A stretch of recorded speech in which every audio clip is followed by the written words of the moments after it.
Allez, c'est reparti pour de nouveaux épisodes et on attaque une nouvelle pièce de la maison. Comme tu peux le voir, la salle de bain des garçons. Tu vas encore pouvoir apprendre beaucoup de choses.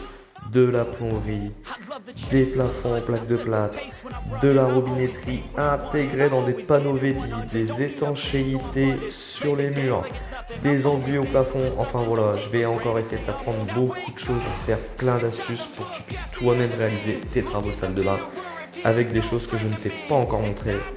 Mais je ne te dis pas tout car il y a encore beaucoup de choses et je garde un petit peu de secret quand même pour la suite. Bon, ça y est, j'ai fait une partie des travaux. Je te montre ce que j'ai fait. J'ai pas filmé parce que c'était pas très intéressant et c'était surtout très long. Donc là, ce que j'ai fait en premier lieu, j'ai implanté la salle de bain complètement. Donc c'est-à-dire les spots, les prises, les cloisons, le receveur, tout ça. Donc ça c'est important avant toute chose, avant de démarrer n'importe quoi, tu fais ton implantation. Donc je vais essayer de te montrer, là on voit mieux les traits. Donc ici j'ai créé là ma cloison qui va venir sur le côté. J'ai créé ma cloison qui va venir au fond. J'ai créé ici celle-ci où il va y avoir la porte. Et comme ça, à partir de ces premières cotes là, ces premiers tracés, j'ai tracé également mes doublages pour voir où ça arrivait. Une fois que ça c'était fait, j'ai pu implanter mes spots. Donc j'ai pris mes axes, mon axe de receveur dans la même lignée. J'ai fait attention cette fois de ne pas mettre un spot juste au-dessus du ciel de pluie qui sera là, pour pas faire la même erreur que dans la salle de bain des filles, si tu te rappelles bien. Donc, comme on dit, on apprend toujours de ses erreurs, et là, tu vois, c'est le cas.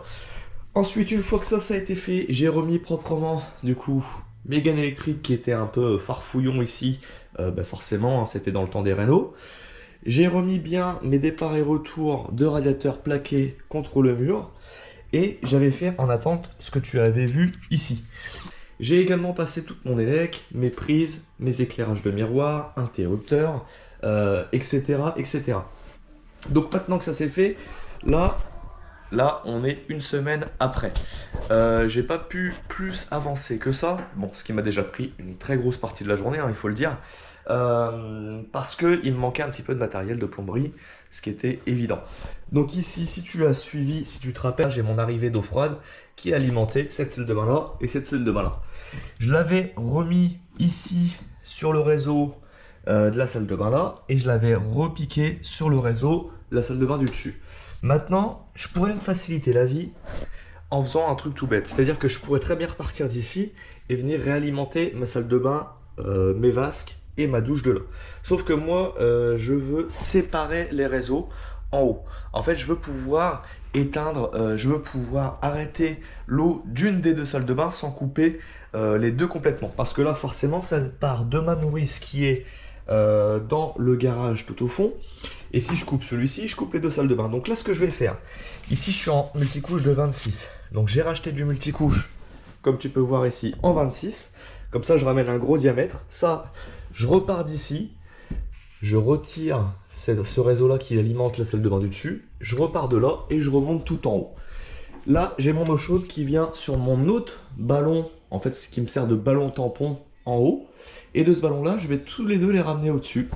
Et je vais te montrer ce que je vais faire. Là, quand on envisage ce type de rénovation-là et qu'on n'a pas encore rénové le reste, comme la salle de bain du dessus, il faut essayer de réfléchir un maximum pour pas être embêté par la suite. Donc nous, on a notre salle de bain, un peu en bordel. Et dans cette salle de bain-là, on a ici un grenier, en fait. Donc là, j'ai fait repasser mes alimentations d'eau froide et d'eau chaude. J'en ai une pour la douche et une pour la vasque. Comme ça, je sépare aussi les deux, on sait jamais.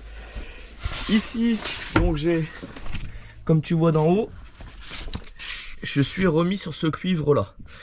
Donc ce que je vais faire, c'est que je vais couper, je vais remonter mon multicouche de 26 ici. Et là, je sais pas encore où, je vais mettre des nourrices eau froide et eau chaude. C'est-à-dire que mon 26, je vais le mettre à une nourrice qui va m'alimenter tous mes réseaux. Donc c'est-à-dire que je vais faire un réseau douche des garçons, un réseau vasque des garçons, un réseau douche d'ici, un réseau vasque d'ici et un réseau baignoire peut-être d'ici.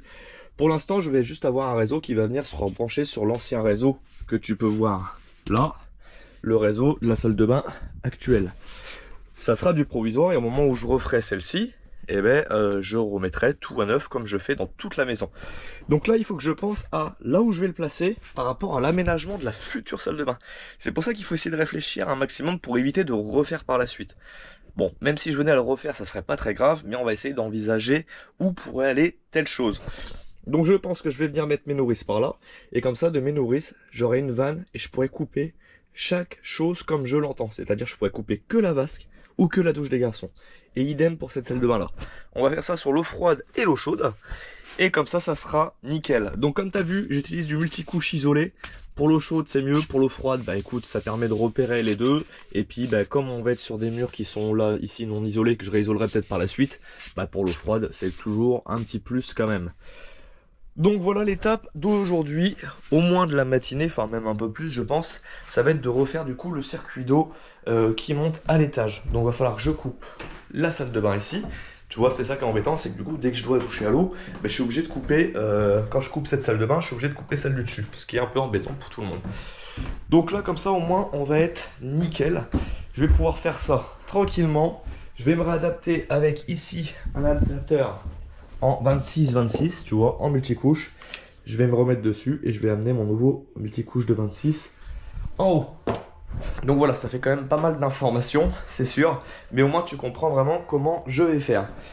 Donc je m'occupe de couper l'eau, je coupe tout ça, je retire tout le cuivre et je repars d'ici à neuf.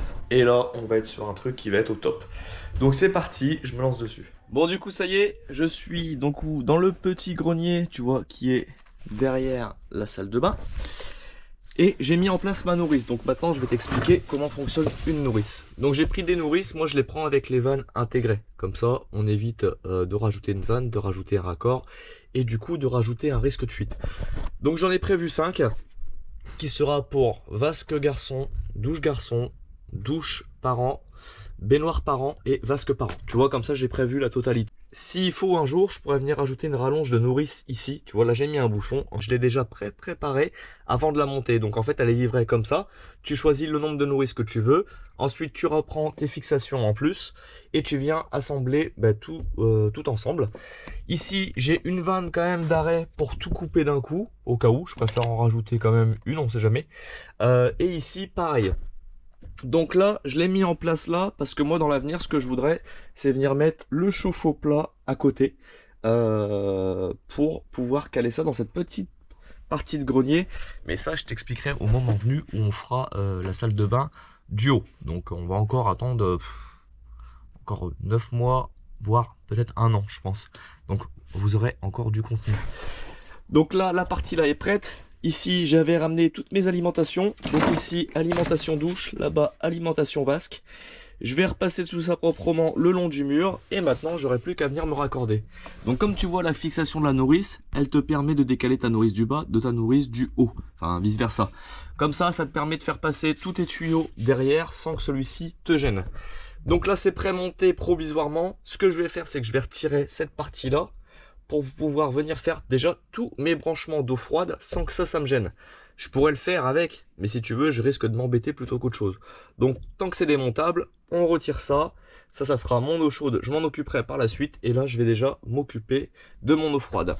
Donc l'eau froide, ça sera le 26 qui arrivera là et qui viendra se brancher ici.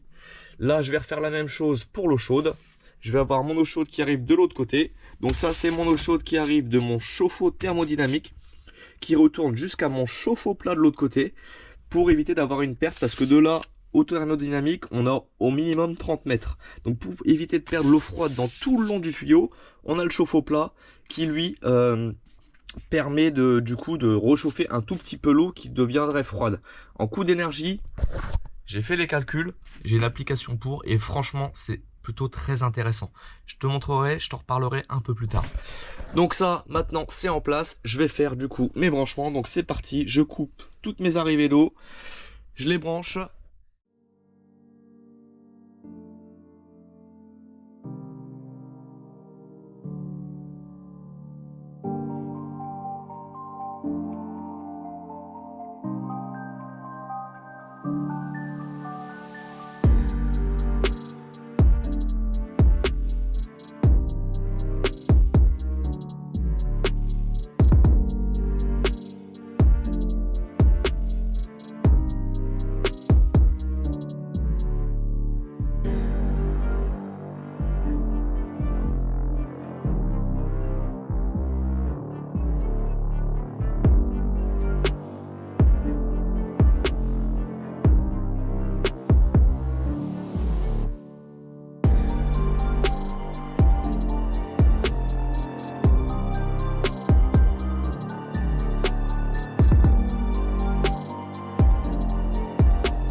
Bon ben voilà, ça y est, c'est terminé. Donc les nourrices sont mises en place, tout est raccordé. Il va plus y avoir qu'à faire les tests maintenant d'eau, voir si on est bien étanche.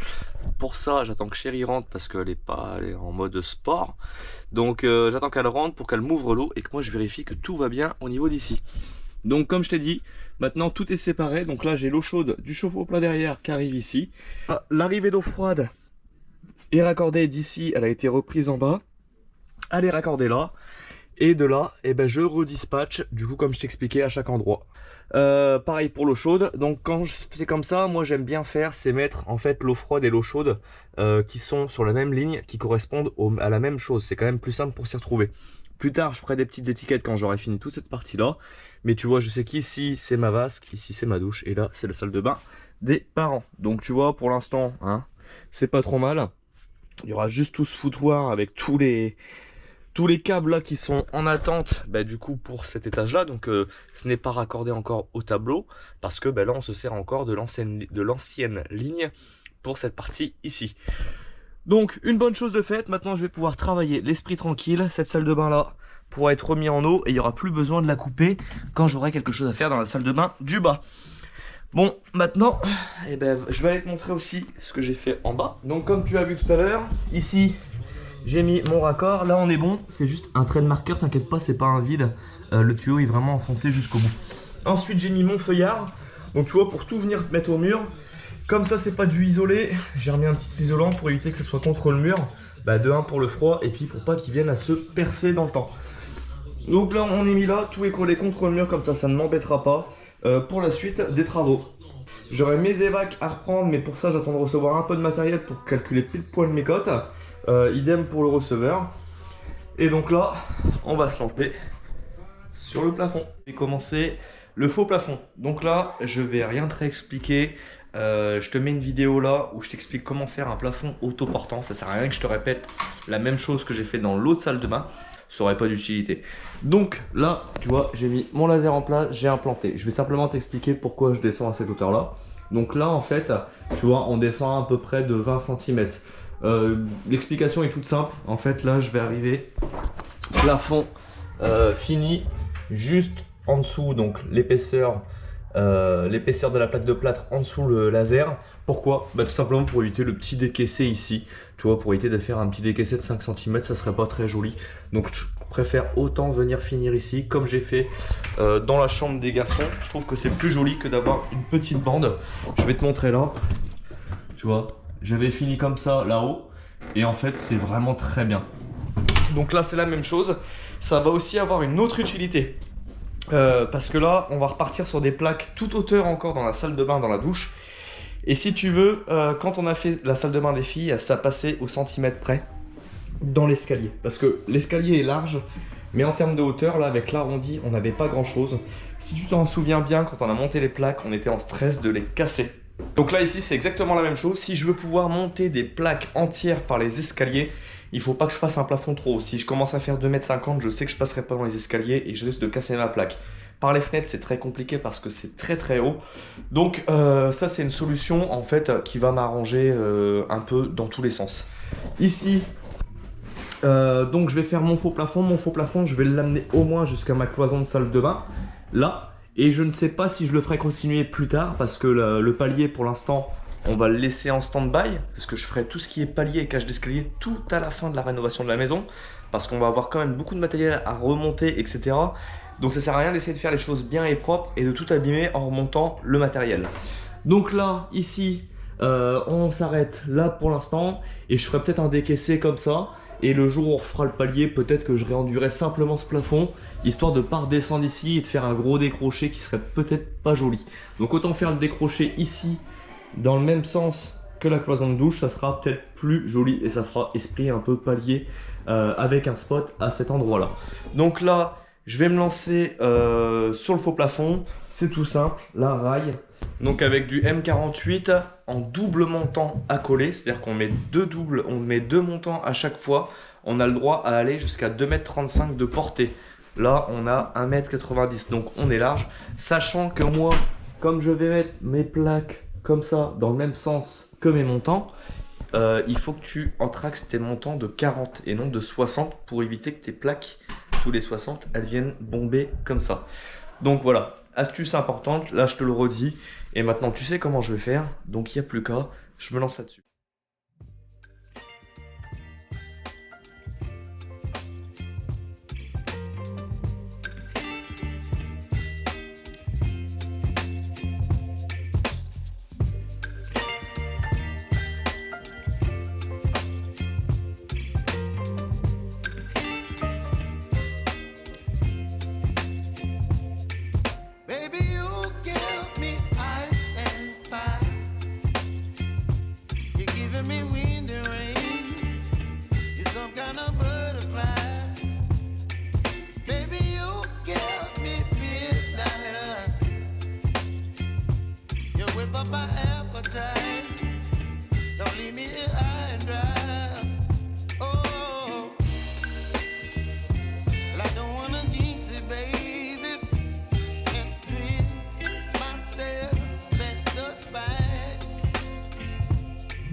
Bon, comme tu as pu le voir, hier on a fini tout le faux plafond. Donc Chérie m'a donné un petit coup de main pour mettre la dernière plaque. Parce que celle-ci je voulais pas la mettre tout seul, comme il y a le décroché pour la fenêtre. Je voulais pas me tromper. Donc je te montre un petit peu. Alors la coupe au niveau de la fenêtre elle est moche comme tout. Je me suis un peu trompé au niveau des côtes, mais c'est pas grave. Moi après je mets comme d'habitude mon VD de 2 cm qui va me recouvrir ça, donc c'est pas un souci. Là je me suis arrêté loin du mur. Parce que j'ai mes tuyaux, je vois de chaque côté. Et de toute façon, je vais être quand même bien écarté sur mon doublage. Donc ça, c'est pas un souci. J'en ai profité là ce matin. Hop, tu vois, j'ai été raccordé au tableau. L'arrivée éclairage. Et j'ai mis des spots. Comme ça, je serai pas obligé de remonter à chaque fois le phare. Même s'il éclaire super bien. Bah tu vois, ça m'évite de monter ça à chaque fois. Ah, je me suis arrêté ici. Ce qui correspond à l'alignement de ma cloison de douche. Donc ça, c'est cool. Je pense que je ferai une remontée par la suite ici. Pour éviter de décaisser, de venir remettre la même épaisseur jusque là, ça va pas être joli au niveau de l'escalier. Donc je pense que je vais me mettre là et puis ça sera très bien. Donc l'étape de ce matin, parce que je vais pas pouvoir forcément beaucoup avancer parce qu'il me manque quand même pas mal de matériel. Tu vois, j'ai pas ma plomberie pour mes corps encastrés de vasque, pareil pour la douche. il me manque du VD, etc. Donc je vais être assez vite bloqué. Je veux pas faire n'importe quoi, n'importe comment. Je préfère attendre d'avoir tout pour être sûr de mettre tout au bon endroit. Quitte à perdre une journée ou deux, tant pis. Mais au moins, il n'y aura pas de bêtises de fait. Donc là, je peux m'avancer par contre sur une chose. Ça va être le doublage de ce mur-là. Ça, il n'y a pas de souci. Et peut-être la cloison ici. Ça devrait le faire aussi normalement. Donc ça va être le petit programme de la journée. Si j'ai le temps, ici, là, je vais mettre un placo collé. Alors, j'aime pas faire ça, mais j'ai pas le choix parce que si je veux garder un maximum de largeur de chaque côté et surtout ici, parce que là, j'ai moins que là, si je veux avoir au moins 60, je suis obligé de le coller. Sinon, je vais revenir trop là et ça va pas être joli parce que ça sera encore moins symétrique. Donc là, je vais coller le placo ici et là, je vais coller une plaque de VD directement pour faire mon étanchéité. Donc un peu comme dans la salle de bain d'à côté, je retourne avec du VD de 12,5 mm et là, je le collerai au mur pour accueillir mon habillage dans le futur. Donc je m'occupe de ça et puis ça sera pas mal. Donc bah écoute, c'est parti hein, tout simplement. Là, je pense que je vais faire rail montant. Je vais voir si j'ai la place, mais je vais peut-être pas m'embêter avec le système Optima. Je pense qu'ici, donc rail montant de ce côté-là, rail montant ici forcément pour la cloison, et ça sera pas mal.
Une bonne avancée du chantier est faite.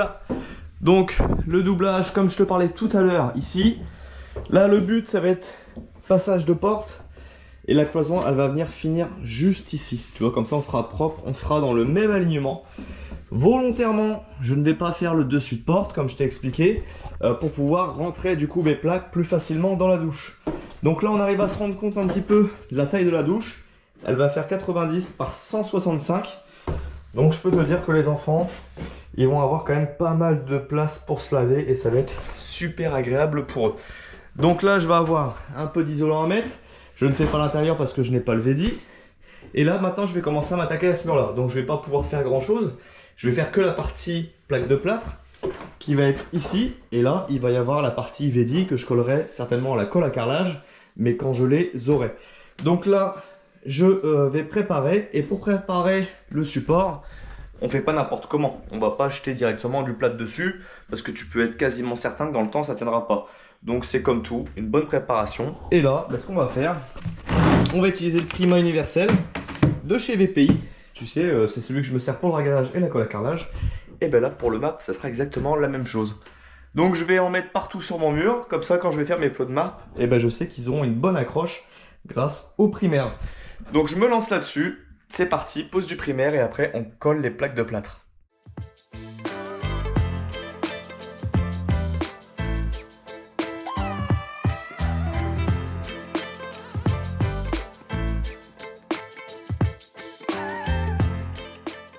ça y est, tout le primaire est mis, donc partout là où je vais mettre ma plaque de plâtre.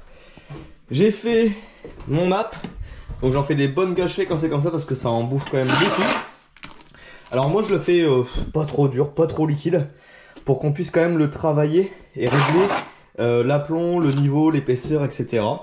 Donc là le but ça va être de se faire un plot à peu près tous les 20-30 cm, qu'on ait vraiment un bon maintien. T'amuses pas à mettre 8 plots par plaque, hein, ça sera jamais suffisant. Donc là t'hésites pas à en mettre beaucoup, au moins t'es tranquille et t'es sûr dans le temps que ça tiendra. Donc bah écoute, je me lance là-dessus. Ce que j'ai fait pendant que ça a séché, j'ai préparé toutes mes plaques. J'ai préparé un bout de gaine où j'ai glissé mon câble dedans parce que forcément dès que tu mets en encastré, forcément pense à mettre toujours un bout de gaine, que tu sois en 3G ou en fil forcément. Donc voilà, je colle tout ça, ça sera très bien pour aujourd'hui.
La plaque de plâtre hydro est collée. Donc moi qui n'aime pas faire ça, pourquoi? Bah tu vois, ça fait un résultat pas propre, j'ai mis un coup d'éponge. C'est rien, mais ça m'embête un petit peu. Mais sinon, pour quelqu'un qui n'aime pas poser au map, je suis super content du résultat. On a un truc qui est nickel, qui est aplomb, qui est droit et qui présente aucune bosse. Donc ça, c'est plutôt cool. Tu as vu, j'ai mis beaucoup de plots, au moins je suis sûr du maintien. Et là, je peux te dire que comme ça sonne pas trop le creux partout. Donc ça y est, c'est fait. Entre temps, là, je viens de passer un petit coup de primaire ici. Je suis allé chercher des panneaux de VD de 6 mm. Pourquoi 6 mm? Parce que l'habillage que je vais mettre par-dessus...